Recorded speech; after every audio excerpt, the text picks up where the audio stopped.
Energy को correlate करता होता हूँ। मेरे पास बॉन्ड बना, सादा लफ्जों में बॉन्ड बनते वक्त जितनी एनर्जी रिलीज हो गई, अच्छा, या उस बॉन्ड को तोड़ने के लिए जितनी एनर्जी चाहिए, दोनों बराबर हैं, ठीक है। क्रिस्टल लैटिस बनी है, उसके तमाम 1 मोल स्टैंडर्ड, उसके बॉन्ड्स को तोड़ने के लिए, सारे बॉन्ड्स को तोड़ने के लिए जितनी एनर्जी चाहिए, अच्छा, बॉन्ड एनर्जी।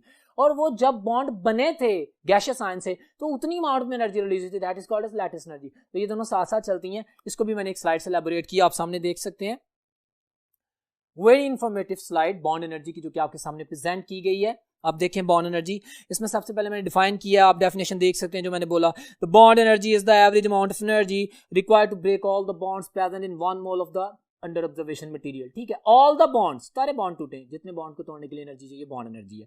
फिर उसके बाद जो फैक्टर्स हैं, ये इंपॉर्टेंट है।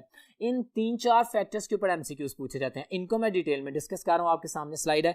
फैक्टर 1 में आप देख सकते हैं, मैंने कहा कि bond energy is directly proportional to the bond order. आपके पास 2 एटम्स हैं, लेट्स सपोज, भाई इसको मैं एक पूरे मॉलिक्यूल में ले जाता हूं, जितने ज्यादा बॉन्ड्स हैं उनको तोड़ने के लिए उतनी ज्यादा एनर्जी चाहिए होगी, ऑफ कोर्स बॉन्ड एनर्जी उतनी ज्यादा होगी। रिवर्स में चलते हैं तो जितने ज्यादा बॉन्ड बनेंगे, जब वो बने तो उतनी अमाउंट में एनर्जी रिलीज करेंगे ना, उतनी ज्यादा बॉन्ड एनर्जी होगी। क्लियर है। एक फैक्टर होता है नंबर ऑफ बॉन्ड, जितने ज्यादा होंगे। आप जानते हैं, अब ऑर्गेनिक पढ़ के आए हैं कि इथेन भी बर्न करता है, इथीन भी बर्न करता है, इथाइन भी, जिसे एसिटाइलिन कहते हैं, वो भी बर्न करता है। मैक्सिमम अमाउंट ऑफ एनर्जी किसमें रिलीज होती है? एसिटाइलिन में, जिसको ऑक्सी एसिटाइलिन फ्लेम में आप लोग यूज करते थे। क्यों? वही 2 कार्बन है ना, वही कुछ हाइड्रोजन है ना, वही कार्बन डाइऑक्साइड है, वही वाटर है। सर, एसिटाइलिन में maximum number of bond intact हैं, तो जितना ज्यादा बॉन्ड ऑर्डर होता है उतनी ज्यादा बॉन्ड एनर्जी होती है, उतनी ज्यादा एनर्जी रिलीज होती है। दूसरा factor, bond energy is inversely proportional to the bond length और द साइज ऑफ एटम। जारी बात है, जैसे जैसे size of partner atom increase करता जाता है तो उसका जो दो न्यूक्लियर के दरमियान डिस्टेंस अब बढ़ता जाता है, जिसे बॉन्ड डिस्टेंस कहते हैं। जब वो बॉन्ड डिस्टेंस बढ़ता जाता है तो बॉन्ड वीक होता जाता है, उसको तोड़ना आसान होता है, वेरी सिंपल, बॉन्ड एनर्जी कम हो जाती है। Greater the size less will be the bond energy. Relation की फॉर्म में आपके सामने मैंने एक्सप्लेन कर दी, you can understand, I am explaining every word is MCQ. Next में कहता है bond energy is directly proportional to the s character. You better know what is s character. मैंने पॉपुलर ऑर्गेनिक केमिस्ट्री के MCQ share किया था आप लोगों से, मैं दोबारा कर देता हूं। इथेन ज्यादा पोलर है, इथीन ज्यादा पोलर है कि इथाइन ज्यादा पोलर है? आप कहेंगे आपका क्वेश्चन ही गलत है। कैसे सर? हाइड्रोकार्बन तो नॉन पोलर होते हैं। Okay, then why you are going to study the acidic nature of alkynes. अच्छा, ये पॉइंट तो है। क्या फैक्टर है भाई? इथेन में sp3 हाइब्रिडाइजेशन है, उसमें s कैरेक्टर 25% है। s कैरेक्टर जो यहां पे आ रहा है, s character mean ionic character. जितना कम s कैरेक्टर है उतना कम आयोनिक कैरेक्टर है। ओके, इथाइन में sp हाइब्रिडाइजेशन है, 50% आयोनिक कैरेक्टर है। जितना ज्यादा आयोनिक कैरेक्टर होगा उतना ज्यादा इलेक्ट्रोस्टैटिक फोर्स ऑफ अट्रैक्शन होगी, उतना ज्यादा बॉन्ड स्ट्रांग होगा स्टूडेंट्स, उतनी ज्यादा बॉन्ड एनर्जी रिक्वायर्ड है। सो डायरेक्टली प्रोपोर्शनल समझ में आया कि किस तरह एक्सप्लेन कर रहे हैं। और हाइब्रिडाइजेशन भी उसने बोल दी, जो बेटर नो अल्केन्स में sp3, अल्कीन्स में sp2 और अल्काइंस में sp हाइब्रिडाइजेशन होती है। Very simple. फिर वो जो फैक्टर नेक्स्ट डिस्कस कर रहा है, बॉन्ड एनर्जी, आपके सामने टेबल बना हुआ है, मैं बोल रहा हूं। Bond energy is inversely proportional to the lone pair of the electrons और द इलेक्ट्रॉनिक रिपल्शन। भाई लॉन पेयर ज्यादा रिपल्शन करते हैं, आपने वेस्पर थ्योरी में भी पढ़ा था और मैंने ये हवाले वहां पे भी दिए थे। आप लोग जानते हैं कि जितना ज्यादा लॉन पेयर होता है, lone pair is that pair of electron which is under the influence of the one nucleus. उसकी मूवमेंट ज्यादा होती है, वो रिपल्शन ज्यादा कॉज करता है, वो डिस्टर्बेंस ज्यादा क्रिएट करता है। डेफिनेटली उसके पुशअप करने से बॉन्ड वीक हो जाता है। जितना ज्यादा लॉन पेयर होगा उतना बॉन्ड वीक होगा, बॉन्ड एनर्जी उतनी कम होगी। ये रिलेशन है एंड सो ऑन। तो ये आपके सामने डिस्क्रिप्शन आती है। उसके बाद एप्लीकेशन का टेबल बनाया मैंने आपके सामने, इसी स्लाइड में आप देखें। Although the concept of the bond energy is rather artificial, general बातें कर रहे हैं, या आर्टिफिशियल आप कैलकुलेट नहीं कर सकते, करते हैं भाई, ये फैक्टर है। एक और बड़ा मशहूर एमसीक्यू सुन लीजिएगा my dear student. Bond energy का कॉन्सेप्ट इतना ज्यादा जरूरी है कि जब भी कोई इंडस्ट्रियल लेवल पे या लेबोरेटरी लेवल पे कोई भी रिएक्शन करवाना होता है तो सबसे प्राइम इंपॉर्टेंस एंथैल्पीज को इसलिए दी जाती है कि ये एनर्जी इकोनॉमी में रोल प्ले करते हैं। क्लियर हो गया? तो ये भी याद रखिएगा। वो पहला कहता है जी comparing the strength of the bond, कौन सा बॉन्ड स्ट्रॉन्गर है? जिसकी ज्यादा बॉन्ड एनर्जी है। Very simple. Understanding the structure and the bonding, of course जब हमारे पास डबल ट्रिपल बॉन्ड का कॉन्सेप्ट आता है, हाइब्रिडाइजेशन चेंज होती है, स्ट्रक्चर क्लियर हो जाते हैं। फिर कहता है estimating the enthalpy changes in the reaction. ये अंडरलाइन किया हुआ है ना, देखें क्यों अंडरलाइन किया हुआ है। ये जो मैंने एमसीक्यू बोला, ये इसकी प्राइम प्रायोरिटी है, ये इसकी प्राइम एप्लीकेशन है बॉन्ड एनर्जी की, कि हम एंथैल्पी चेंजेस को मेजर कर सकें। उसके बाद नंबर 4 में कहते हैं understanding the mechanism of the chemical reaction. ये सारे पॉइंट्स हैं, लेकिन में सबसे ज़्यादा प्राइम इंपॉर्टेंट वो है जो मैंने अंडरलाइन किया है, जो नंबर 3 पोजीशन पे मैंने बोला कि एंथैल्पी चेंजेस की मेजरमेंट करना, जिससे हम अंदाजा लगाएं कि कितना एनर्जी इकोनॉमिकल बेनिफिट है या लॉस है। Got it? तो ये आपके सामने कुछ पॉइंट्स हैं। वेल माय डियर स्टूडेंट्स, मैंने बॉन्ड एनर्जी और एंथैल्पीज के हवाले से इतनी ज़्यादा डिस्कशन की, इतने ज़्यादा पॉइंट नोटिफाई करवाए। अब हम मैक्सिमम एमसीक्यूज की भी तो प्रैक्टिस करेंगे। आपके सामने मैं कुछ स्लाइड्स शेयर कर रहा हूँ, उसमें एमडी कैट के प्रीवियस पेपर के एमसीक्यूज हैं जो कि बहुत इंपॉर्टेंट है। They will help you in building your confidence. पहला क्वेश्चन आपके सामने है। क्वेश्चन है correct representation of the enthalpy change of formation of NH3। Correct representation of the enthalpy change of formation. अब इसमें आपने सारी चीजें देखनी है, स्टैंडर्ड कंडीशंस पे, रिएक्टेंट्स की फिजिकल कंडीशंस, प्लस मोल जो बन रहा है, प्लस अमाउंट ऑफ एनर्जी। तो आप देखते हैं ना, वही बात जो मैंने एक्सप्लेन की थी। उसने कुछ इक्वेशंस लिखी हैं। पहले वो कहते हैं N2H2 NH3 बना रहा है, ये तो बैलेंस ही नहीं है। बैलेंस से मुराद ये नहीं करना कि आपने 2NH3 बनाना है, मैं बार बार बता रहा हूँ, आपने स्टैंडर्ड यानी 1 मोल को देखना है। बीटा ऑप्शन अमोनियम क्लोराइड को, तो ये तो बिल्कुल इररेलेवेंट रिएक्शन है। ये वो पूछ रहे हैं एंथैल्पी ऑफ फॉर्मेशन, तो ये तो डीकंपोजिशन कर रहा है। चार्ली में देखते हैं half N2 3/2H2 and 1 mole of NH3। और साथ में ये इस क्वेश्चन में फिजिकल स्टेट्स ने लिखी, बट इमेजिन करो अभी तो इन गिवन ऑप्शंस में सूटेबल मोस्ट आंसर चार्ली में कर रहा हूं, लेकिन my dear students, for you people, ये मैंने जानबूझ के इस एमसीक्यू को आपके सामने से प्रेजेंट रखा है कि अगर मैं सेम चार्ली ऑप्शन लिखता और उसके साथ एक डेल्टा ऑप्शन में भी सेम चार्ली ऑप्शन को कॉपी करता, लेकिन फिजिकल स्टेट्स ऐड कर देता, तो मेरे पास सही आंसर वो डेल्टा होता। Got it? अभी इन तमाम ABC में से Charlie is the most suitable answer. इसको अंडरस्टैंड कर लें, लेकिन इसके साथ मेरा वर्ड के फिजिकल स्टेट्स भी मैटर करती हैं, उसको लाजमी लिखना है। ठीक है, सो नेक्स्ट करते हैं। इसके अलावा हम बात करते हैं नेक्स्ट क्वेश्चन जो कि आपके सामने है। When strong base is treated with a weak acid, enthalpy change of neutralization की बात करेगा। Then enthalpy change of neutralization is 54.4 kilojoule per mole. नहीं, हमें तो नहीं पता, हमें तो बस इतना पता है, हमारी बुक्स में लिखा है -57.4 किलोजूल पर मोल स्ट्रॉन्ग एसिड स्ट्रॉन्ग बेस के लिए होती है। बाकी अगर कोई भी पार्टनर वीक होता है तो लेस देन -57.4 होता है। और उसने चूंकि एक वीक बेस की बात कर दी थी, स्ट्रॉन्ग बेस और वीक एसिड की बात कर दी थी, तो beta option is my answer के लेस देन -57.4 हो गया।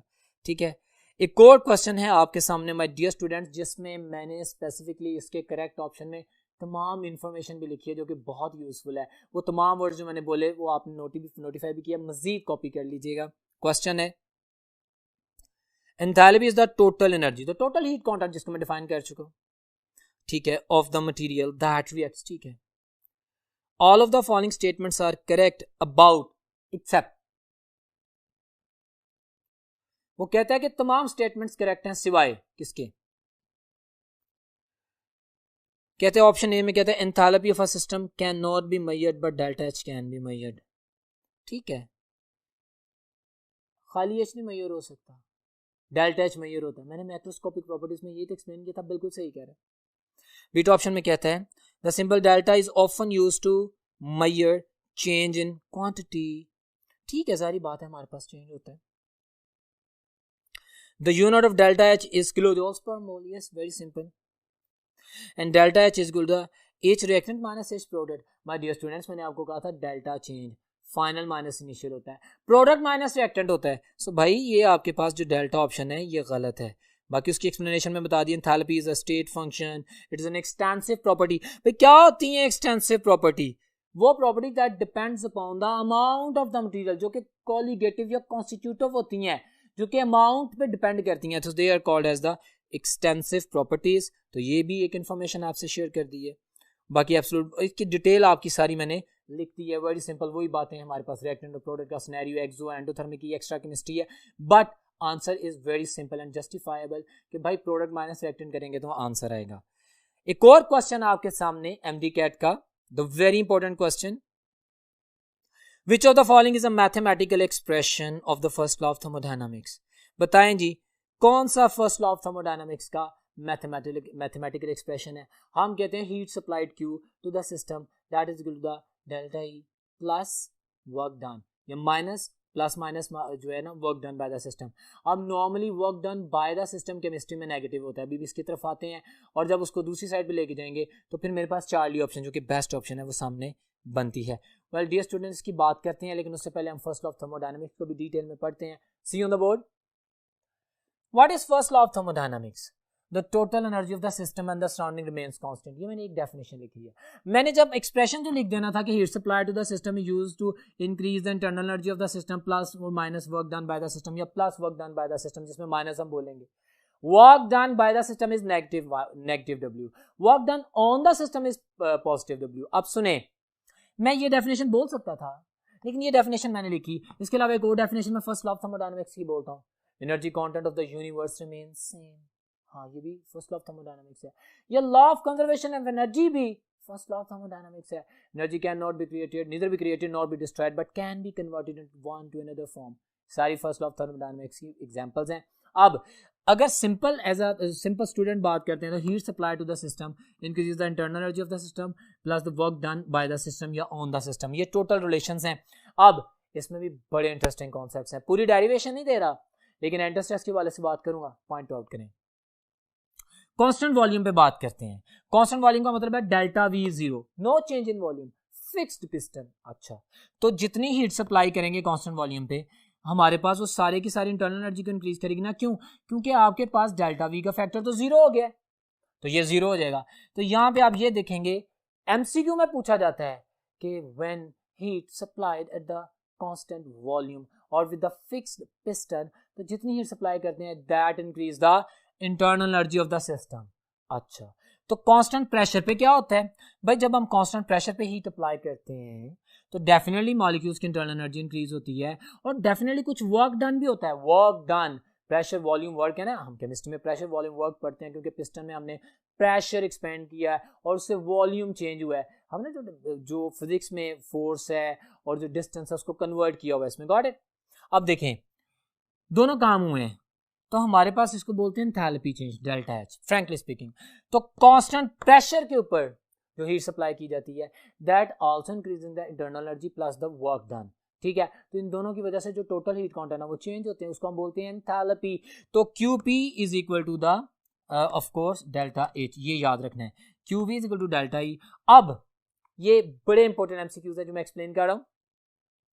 QP is larger than QV normally, क्योंकि टोटल हीट कंटेंट ज्यादा है। मेरे पास इमेजिन करें इक्वल वॉल्यूम ऑफ गैसेस हैं, मैं कहता हूं एक का पिस्टन फिक्स है, जस्ट इमेजिन, फिक्स्ड यानी फिक्स वॉल्यूम है।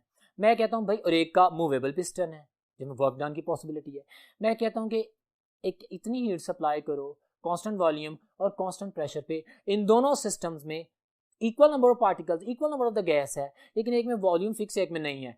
तो आपने कोई ऐसा रिएक्शन करना है, वो हीट सप्लाई करनी है कि जिसके जरिए आप लोगों के पास वो जो दोनों की इंटरनल एनर्जी चेंज है वो बराबर है। दोनों में internal energy change let's suppose 10 kilo joules की आ जाए। अब अगर मैं फिक्स वॉल्यूम में हीट सप्लाई करूंगा तो मैं 10 किलो जूल प्रोवाइड करूंगा, क्योंकि वो 10 kilo joule automatically 10 kilo joule बढ़ा देगी एनर्जी इंटरनल, क्योंकि वो तो वॉल्यूम फिक्स है। हम जानते हैं कि कांस्टेंट वॉल्यूम पे जितनी एनर्जी सप्लाई करेंगे वो इंटरनल एनर्जी इंक्रीज करेगी। लेकिन अगर मैं कांस्टेंट प्रेशर पे जाता हूं तो मेरे पास मुझे 20 किलो जूल एनर्जी हीट देनी पड़ेगी। क्यों? क्योंकि सर 20 में से 10 तो इंटरनल एनर्जी इंक्रीज करेगी जो मेरी डिजायर्ड ऑप्शन है, बाकी 10 work done by the system हो जाएगा। ओके, तो इसका मतलब है कांस्टेंट प्रेशर पे अगर equal change of internal energy लाना चाह रहे हैं तो QP जो सप्लाई करनी पड़ेगी वो ज्यादा होगी। ये मैंने एक्सप्रेशन लिखा है, QP is larger than QA, ये इसकी डिस्क्रिप्शन है। नॉर्मली इसको स्टैंडर्ड माना जाता है, बट अगर आप देखें उसी फैक्टर में मैंने कहा कि delta H is larger than delta E, that's why. But अगर कांस्टेंट वॉल्यूम पे बात करें तो भाई फिर डेल्टा H वही होता है जो डेल्टा E। क्यों? कांस्टेंट वॉल्यूम पे what is delta H? Total heat content. अभी मैंने इस रिलेशन से प्रूव किया है कि इसको मैं Q भी कह सकता हूँ, इसको मैं डेल्टा H भी कह सकता हूँ, एंथैल्पी चेंज भी कह सकता हूँ। तो ये मैं वैल्यू अगर यहाँ पे पुट करता हूँ तो delta H equal to delta E at constant volume. तो ये इंटर कन्वर्टेबल रिलेशंस हैं जो कि बड़े टेक्निकल अंदाज में वो यूज करेगा आप लोगों को एक्सप्लेन करने के लिए। लेकिन इस सारे लेक्चर के डिस्क्रिप्शन में आप इन तमाम बातों को जब ज़हन में रखेंगे यू विल प्ले वेल। अब मैं इसकी कुछ प्रैक्टिस करता हूँ MCQs की, जो कि आपके सामने है। वेल माय डियर स्टूडेंट्स, एक क्वेश्चन है आपके सामने। All of the following enthalpy changes have positive और नेगेटिव वैल्यूज एक्सेप्ट। अब वही पुराना जो भी मैंने थोड़ी देर पहले बात की थी एंथैल्पी चेंजेस की, उन सबको सोच के आंसर कीजिएगा। हमारे पास वो कहता है कि हैव ऑलवेज मतलब मे बी पॉजिटिव और नेगेटिव वैल्यूज एक्सेप्ट। अच्छा देखते हैं, तो एंथैल्पी ऑफ फॉर्मेशन में भी पॉजिटिव में भी नेगेटिव, मैं बात कर चुका हूँ इसकी। एमडी कैट का क्वेश्चन मैंने कहा था ना, आया था। Enthalpy change of solution positive negative होता है, एक्सो एंडो होता है। और ये लेटिस एनर्जी भी हमारे पास उसी सिनेरियो में आती है। Delta option is my answer, atomization is always positive not positive negative, got it. So ये बातें आपके सामने आ रही हैं। स्टैंडर्ड एंथैल्पी, नेक्स्ट क्वेश्चन है, standard enthalpy of the solution of the ammonium chloride in kilojoules per mole. ये तो मेमोरी बेस्ड क्वेश्चन है, ये लिखा भी हुआ है कि 2010 के एमडी कैट के क्वेश्चन में पूछा गया था। मैंने बताया भी था कि 16.2 किलोजोल्स पर मोल होता है, एंडोथर्मिक एंथैल्पी ऑफ सॉल्यूशन होती है। So very simple, beta option. एक और क्वेश्चन आपके सामने आप देख सकते हैं, the enthalpy of a reaction depends on the following factors except. किस पर डिपेंड नहीं करता? Physical state of the reactants only, मुझे ये बताएं। अच्छा बात करते हैं प्रोसेस एट कांस्टेंट प्रेशर और एट कांस्टेंट वॉल्यूम, अभी बात हुई है। क्वांटिटीज ऑफ द रिएक्टेंट्स, अभी मैंने बात की ना enthalpies, extensive properties and intensive properties, ये दोनों बातें की हैं। And temperature. हमारे पास माय डियर स्टूडेंट्स जो आंसर है उसने कहा था कि डिपेंड्स ऑन एक्सेप्ट। तो आप एक्सप्लेनेशन में देखिए, कहते हैं enthalpy of a reaction depends on the following factors, physical state of the reactants and products पे डिपेंड करता है, क्वांटिटीज ऑफ द रिएक्टेंट्स पे। Well my dear students, alpha option को मैंने पता क्यों चूज किया है, क्योंकि उसने गलत कहा है, क्योंकि उसने कहा है कि physical state of the reactants only. Reactants and products दोनों चीजों पे डिपेंड करता है। तो ये भी देखिए कितना मेजर ट्रिक है। आपको पता है कि रिएक्टेंट्स पे डिपेंड करता है, लेकिन रिएक्टेंट के साथ प्रोडक्ट भी आना चाहिए थे, इस वजह से मैंने अल्फा ऑप्शन को गलत करार दिया है। तो ये कुछ प्रैक्टिस आप लोगों के सामने की गई इन क्वेश्चंस की। वेल माय डियर स्टूडेंट्स, अब हम चलते हैं नेक्स्ट बोर्ड पे और देखते हैं वहां पे क्या है। जी तो डियर स्टूडेंट्स, अभी हम बात करेंगे, बहुत इंटरेस्टिंग एक स्लाइड आपके सामने है, लेकिन उससे पहले आप व्हाइट बोर्ड पे देख रहे हैं कि मैंने लिखा standard enthalpy change. Enthalpy change होती है, हमें कैसे पता चलता है? हम मेजर करते हैं, हम कैलकुलेट करते हैं। हम कैसे कैलकुलेट करते हैं? वो पूरी जो साइंस है, वो जो पॉइंट्स हैं, वो जो एमडी कैट के वाले से तमाम एस्पेक्ट्स हैं, उनको मैंने एक स्लाइड में शेयर किया। सी ऑन द स्लाइड आप देख रहे हैं enthalpy, standard enthalpy change mention किया गया है मेन टाइटल। आगे उसके दो ब्रांचेस उसने किए हैं ऑर्गेनोग्राम में। पहला मैं पढ़ रहा हूं, कहते हैं enthalpy change can be measured experimentally by calorimeter. Experimentally by calorimeter, ये एमडी कैट का एमसीक्यू आ गया। और दूसरा उसने कहा कि enthalpy change can be calculated mathematically by Hess's law. Experimentally by calorimeters and mathematically by Hess's law. अब पहले हम कैलोरीमीटर्स की बात करते हैं। हमने डिफरेंट एंथैल्पीज पढ़े, अब इसकी डिटेल देखें, आपके सामने स्लाइड है। डियर स्टूडेंट, स्लाइड आप लोगों के लिए स्पेसिफिकली डिजाइन की गई है ताकि आप लोगों की इसकी अंडरस्टैंडिंग हो जाए, एमडी कैट से रिलेटेड क्वेश्चंस आप फिंगर टिप्स पे आंसर कर सकें। बड़ा सिंपलेस्ट वे है। सबसे पहले ग्लास कैलोरीमीटर है, इन्होंने एंथैल्पी चेंज ही मेजर करना ना। ग्लास कैलोरीमीटर वो क्या, मैं डिफाइन करता हूँ, बाद में दूसरे पॉइंट से ऐड करता हूँ। कहता है it is that type of the calorimeter which is used to measure the enthalpy change of neutralization. Glass calorimeter is used to measure the enthalpy change of the neutralization, and bomb calorimeter is that calorimeter which is used to measure the enthalpy change of combustion. MCQs हैं ये दोनों, MCQs हैं, laboratory define भी कर दिया। आप देखें वो कौन से फैक्टर होते हैं, आप सारा जानते हैं, आपके सामने प्रोसीजर है। न्यूट्रलाइजेशन रिएक्शन करते हैं, एक बीकर में लेते हैं, स्टीरोइड ऐड करते हैं, टेम्परेचर चेंज नोट करते हैं। अब उनमें से जो वैल्यूज हमने नोट करनी है, mass, heat capacity, change in temperature, then we will be able to calculate the Q। और ठीक है, उसके बाद फिर हम एनर्जी पर मोल भी निकाल लेंगे। सो वो फैक्टर आपके सामने है, देखें वो कहता है, वो उसने फार्मूला भी लिख दिया उसके, enthalpy change is equal to Q, that is equal to M mass delta T, whereas M is Q is the heat supplied. You better know evolved or absorbed, supplied है तो absorbed है, evolved है तो वो हम gain कर रहे हैं। M is the mass of the substance, S is the specific heat. You know what is specific heat? It is the amount of energy required to raise the temperature of any substance by 1 Kelvin or 1 degree centigrade. You better know all that, ठीक है। और अगर मैं water के साथ liquid का standard बना के बोलूंगा तो मैं इसको स्पेसिफिक हीट कैपेसिटी बोल दूंगा, ठीक है। तो ये आप लोगों को पता है, क्लियर होना चाहिए, मैंने बता दिया, ज़हन में रखिएगा। तो ये फार्मूला आपके सामने है। अगर आपको डिफरेंस डेल्टा टी यानी चेंज इन टेम्परेचर पता लग जाए, अगर आपको उसकी स्पेसिफिक हीट का पता चल जाए, अगर आपको मैस पता चल जाए, तो आप हीट इवॉल्व या एब्जॉर्ब कैलकुलेट कर सकते हैं। वेरी सिंपल, ग्लास कैलोरीमीटर की मदद से। अब बॉम्ब कैलोरीमीटर की बात करते हैं, वो आपके सामने लिखा गया है। हमारे पास ऑर्गेनिक कंपाउंड जो बर्न किया जा सके, जिसको बर्न करके उसकी जो कंबस्शन करके जो एनर्जी है वो आपके साथ जो सराउंडिंग वाटर है जिसमें बॉम्ब मौजूद होता है, ऑफ कोर्स उसकी वजह से टेम्परेचर चेंज होता है, उसको मेजर करते हैं, डेल्टा टी मेजर करते हैं। मैस है आपको पता होना चाहिए, सारी बात है कितना मैस आपने बर्न किया, वेरी सिंपल। तो इसी तरह स्पेसिफिक हीट कैपेसिटी का भी पता होना चाहिए, वैल्यू पुट करते हैं and you are getting the answer. तो असल इस ऑर्गेनोग्राम में जो मेन फैक्टर था आपके पास एक्सपेरिमेंटली अगर आपने मेजर करनी है एंथैल्पी चेंज, तो यू विल यूज कैलोरीमीटर, चाहे बॉम्ब चाहे जो हमारे पास ग्लास कैलोरीमीटर है। और अगर आपने मैथमेटिकली कैलकुलेट करना है तो that is Hess's law. Hess's law of constant heat summation क्या है, और व्हाइट बोर्ड पे देखिए मैंने इसकी डेफिनेशन लिखी है। The enthalpy change of a system depends only on it's initial and the final states. इसका मतलब क्या है? इसका मतलब यह है कि एक केमिकल रिएक्शन जिसमें बॉन्ड मेकिंग हो, बॉन्ड ब्रेकिंग हो, रिएक्टेंट से प्रोडक्ट बने, कोई भी चीज बने, वो रिएक्शन चाहे एक स्टेप में हो, चाहे 2 स्टेप में हो, चाहे जितने मर्जी स्टेप में हो, उसका जो नेट एंथैल्पी चेंज है वो वही रहेगा। यानी अगर आप 1 + 2 + 3 करेंगे, इन सबको ऐड करेंगे, तो जितने भी स्टेप्स हैं उन तमाम स्टेप्स की एंथैल्पी को आप सम अप करेंगे तो आपके पास टोटल एंथैल्पी चेंज आएगी। अब आपके पास इनिशियल स्टेट और फाइनल स्टेट का जो डिफरेंस है that is enthalpy change. Steps के दरमियान की जो एंथैल्पीज उनको जमा कर देंगे, नेट रिजल्ट सेम आएगा। बड़ी कॉमन एग्जांपल है, आप लोगों ने बुक में भी पढ़ा हुआ है कि ए से डी डिस्टेंस पे जाना है, चाहे ए से बी जाए, बी से सी जाए, सी से डी जाए, मैटर जो चीज करती है ना that is the distance from A to D. अब उसके लिए भी एक स्लाइड बनाइए, आप देखें, आप लोगों के सामने मैं शेयर कर रहा हूं, ताकि एमडी कैट के स्पेसिफिक मोड ऑफ लेक्चर में जिसमें हमारा एम्फोसिस एंट्रेंस टेस्ट के इंपॉर्टेंट क्वेश्चंस को एनालाइज करना है, हमें क्लैरिटी हो जाए। सो आप सामने स्लाइड देख सकते हैं, हेसेस लॉ डिफाइन कर रहे हैं, डेफिनेशन मैंने लिख भी दी है, यहाँ पे भी एक कॉपी है, वो तो डेफिनेशन आपके सामने है। अब जो सेंटर वाला बार है वो मैथमेटिकल रिप्रेजेंटेशन विद एक्सप्लेनेशन है। देखिए, according to the Hess's law mathematically delta H can be calculated है। Let's A can be converted into the D, वो जो मैंने अभी बोला, तो ए टू डी जाएंगे, एक स्टेप हो गया, फाइनल स्टेप हो गया, रिएक्टेंट ए प्रोडक्ट डी। अब बेशक मैं ए से डी जाने के लिए ए टू बी जाऊं 1 स्टेप, बी टू सी जाऊं 2nd step, C to D जाऊं 3 स्टेप, तो मेरे पास नेट एंथैल्पी चेंज वही आएगी जब मैं delta H 1 + delta H 2 + delta H 3 को जमा करूंगा, तो that will be equal to the delta H which was A to D. ठीक है, ये आपके सामने डिफरेंट एग्जांपल्स हैं उसने, और जो उसने जो नंबर 4 पॉइंट के ऊपर रिप्रेजेंट किया है कि हमारे पास सम ऑफ एक साइकिल में टोटल एंथैल्पी चेंज 0 होती है।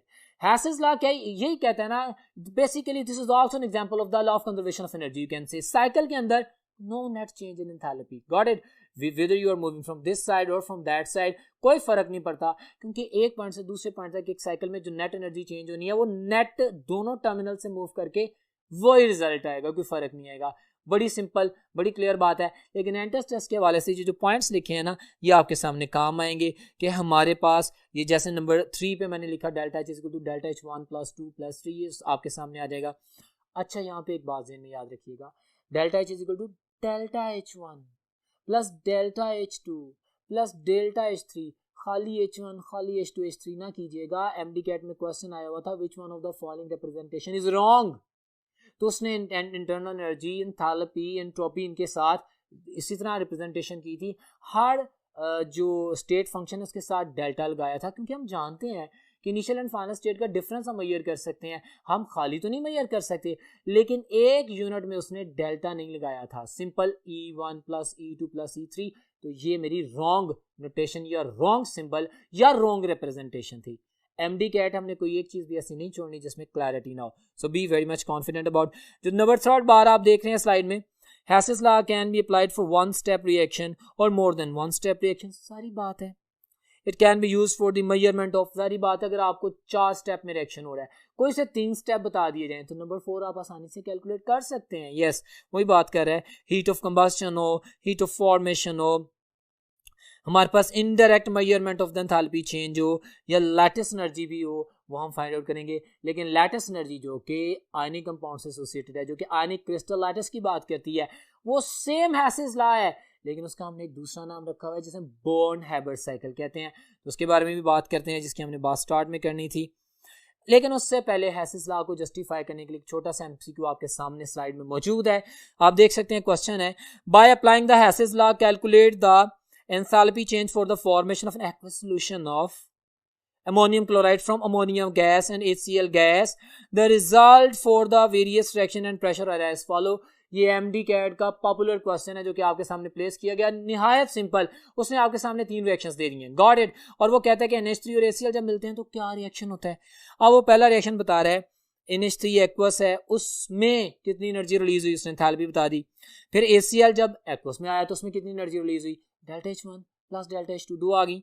एंड थर्ड वन में कह रहा है NH3 प्लस HCl, उसकी एनर्जी भी बता दी। वो कहता है कि जो हमारे पास नेट एंथैल्पी चेंज है, जो एंथैल्पी चेंज जो फॉर्मेशन है, जिसमें अमोनिया गैस से एक्वस बना 1 स्टेप, HCl गैस से एक्वस बना 2 स्टेप, फिर तीसरे में ये दोनों मिलकर जितनी एनर्जी रिलीज करते हैं, तो पूरी फॉर्मेशन में कितनी एनर्जी रिलीज हुई, the some of 3।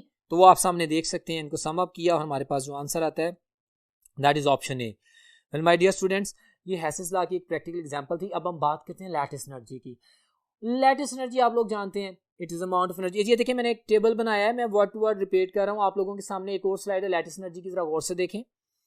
Definition, it is amount of energy released when 1 mole of ionic crystal is formed from its gaseous ions। Point बड़ा नोट करना है, गैशियस आयंस बन चुके हैं, वो आपस में मिलके जब आपस में क्रिस्टल बनाते हैं तो that is the lattice energy. ऐसा नहीं कि सोडियम सॉलिड मेटल, ऐसा नहीं कि क्लोरीन गैस, हमने क्लोरीन गैस से पहले क्लोरीन एटम बनाया, फिर क्लोरीन एटम, जैसे बॉर्न हैबर साइकिल की बात कर रहा हूं, प्रैक्टिकली भी मैं स्लाइड भी दिखा दूंगा। Very simple and the common thing. Basically lattice energy में हम जो बात जस्टिफाई करने जा रहे हैं, that is in fact the Hess's law, but the Hess's law in other words for the ionic compounds is Born-Haber cycle। हमारे पास खाली लैटिस एनर्जी है गैशियस आयंस का आपस में मिलना और सॉलिड क्रिस्टल बनाना, ठीक है। लेकिन इससे पहले क्या होता है, हमारे पास सॉलिड सोडियम मेटल, उसको एटोमाइज करके अलग एटम करते हैं, उसकी एंथैल्पी चेंज, फिर उसके अंदर से इलेक्ट्रॉन निकालते हैं, आयनाइजेशन एनर्जी चेंज, वो एंथैल्पी चेंज, और क्लोरीन गैस को तोड़ के क्लोरीन एटम बनाते हैं, वो एंथैल्पी चेंज, फिर उसके अंदर एक इलेक्ट्रॉन ऐड करते हैं, इलेक्ट्रॉन एफिनिटी की जो एंथैल्पी चेंज है, उन सब को फिर मेजर कर, और फिर हमारे पास वो जो क्लोरीन गैसियस आयन बना है और हमारे पास सोडियम आयन जो बना है, इनके कॉम्बिनेशन से फिर हमारे पास जो प्रोडक्ट बनती है उसकी बात है। इन सबको सम अप करते हैं। तो ये तमाम पॉइंट्स ध्यान में रखने हैं। आप लोगों से एमडी कैट में क्वेश्चन करता है, वो सोडियम मेटल लिख के सोडियम आयन लिखते गैरों में, और पूछेगा कि बताएं ये जो एक इक्वेशन लिखी है सोडियम सॉलिड से सोडियम आयन गैसियस, इसमें कितनी एंथैल्पीज इन्वॉल्व है। आप फौरन सोच समझ के आंसर करेंगे, सोडियम सॉलिड से पहले सोडियम गैस बनी, आइसोलेट हुआ ना एटम, गैसियस फॉर्म में आ गया अकेला, फिर सोडियम जो गैसियस फॉर्म में अकेला एटम है उसको आयनाइज किया, तो यहाँ पे 2 एंथैल्पी चेंज इन्वॉल्व हैं, enthalpy change of atomization and enthalpy change of ionization energy. तो ये सारी डिस्कशन करने का मतलब ये चीजें बहुत सिंपल हैं, लेकिन ये कॉम्प्लिकेट कर सकता है, जिसको मैं एक्सप्लेन कर रहा हूँ। So dear students, please focus on this very important discussion. बातें सिंपल हैं लेकिन क्लियर करनी है। तो ये आपके सामने डेफिनेशन के बाद फैक्टर्स को भी डिस्कस कर लिया कि magnitude of the charge on ion, ये लैटिस एनर्जी किस पे डिपेंड करिए, साइज ऑफ आयन है। साइज ऑफ आयन जितना बढ़ता जाएगा, डिस्टेंस बढ़ता जाएगा, बॉन्ड वीक होता जाएगा, लैटिस एनर्जी कम होती जाएगी। आयनिक साइज जितना बढ़ता जाएगा, लैटिस एनर्जी कम होती जाएगी, वाइस वर्सा, गॉट इट। और दूसरा जो फैक्टर है magnitude of the charge on ion, जितना ज्यादा चार्ज होगा आयंस पे, चाहे पॉजिटिव है चाहे नेगेटिव है, अट्रैक्शन ज्यादा होगी, बॉन्ड स्ट्रांग होगा, डिस्टेंस कम होगा, लैटिस एनर्जी ज्यादा आएगी। तो दूसरे लफ्जों में कह सकते हैं कि lattice energy is directly proportional to the magnitude of the charge on the ion and inversely proportional to the size of ion. तो ये सिंपलेस्ट वे में एक्सप्लेन कर दिया, स्लाइड भी आपके सामने शो कर दी है और डिफरेंट वैल्यूज से एग्जाम्पलीफाई कर दिया है। तो ये आपके सामने बात आती है। एक क्वेश्चन आपके सामने मैं शेयर कर रहा हूं एमडी कैट का in my lecture, full explanation के साथ साथ हर वर्डिक्ट की एमडी कैट के प्रीवियस पेपर के very very important question share किए जाते हैं for your best preparation. So once again this question, lattice energy of an ionic compound is determined by applying the formula. भाई lattice energy, अब ये बहुत खूबसूरत सवाल है। अगर आप बोर्न-हैबर साइकिल को ज़हन में रखें ना, जो कि लेटेस्ट एनर्जी के हवाले से मैंने बात की है, जिसमें अभी बोल रहा हूं, तो हमारे पास एंथैल्पी ऑफ फॉर्मेशन आती है। Enthalpy formation is equal to what, let's suppose मेरे पास वो तो लैटिस एनर्जी है ना। फिर उस पहले तो बात करते हैं सोडियम एटोमाइजेशन की, फिर उसकी आयनाइजेशन की, फिर क्लोरीन की एटोमाइजेशन की, फिर उसकी इलेक्ट्रॉन अफिनिटी की, डेफिनेटली फिर लैटिस एनर्जी की।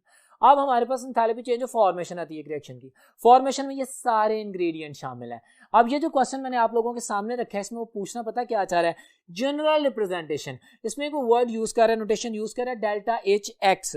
वो जो डेल्टा एच एक्स है बेसिकली वो क्या है, वो ये atomization, ionization energy, electron affinity, इन तमाम फैक्टर्स को जमा करके डेल्टा एच एक्स कह रहा है। अब उसका रिलेशन वो पूछना चाह रहा है, तो वो आपके सामने जो रिप्रेजेंटेशन है माय डियर स्टूडेंट्स, अगर आप रीअरेंज करते हैं तो lattice energies enthalpy change of formation में से माइनस कर दें वो तमाम एंथैल्पीज जो आप अलग से कैलकुलेट कर रहे हैं। एंथैल्पी चेंज ऑफ फॉर्मेशन में तो आप लिखते हैं ना उसकी standard state sodium solid plus chlorine जो कि गैसियस फॉर्म में है, और रिएक्शन करके सोडियम क्लोराइड क्रिस्टल बना रही है, उसमें जो भी एनर्जी रिलीज होती है आप कैलकुलेट करते हैं। यू बेटर नो, हम एटोमाइजेशन के एनर्जी भी जानते हैं, आयनाइजेशन एनर्जी सोडियम की 496 किलो जूल पर मोल होता है, डिफरेंट वैल्यूज हैं, 349 -349 किलो जूल पर मोल इलेक्ट्रॉन अफिनिटी होती है, एंड डेफिनेटली 121 एंड 108 हमारे पास एटोमाइजेशन एनर्जी है। इन सबको सम अप करते हैं डेल्टा एच एक्स, और हमारे पास भी जो फॉर्मेशन होता है उसको भी ज़हन में रखते हैं। तो इन तमाम फैक्टर्स को जब जमा करते हैं तो कहते हैं ना सोडियम क्लोराइड की क्रिस्टल की lattice energy -787.7 kilo joule per mole है, जो कि आपकी बुक में लिखा हुआ है। आपने ये वैल्यूज तो याद करनी है, लेकिन उससे ज़्यादा अहम बात ये जो सारी डिस्कशन मैंने की है कि डेल्टा एच एक्स से क्या मुराद है, इससे मुराद atomization, electron affinity, ionization energy, ये चारों यूनिट मिला दिए गए और फिर फैक्टर एच एफ में से, फॉर्मेशन में से माइनस कर दिए गए।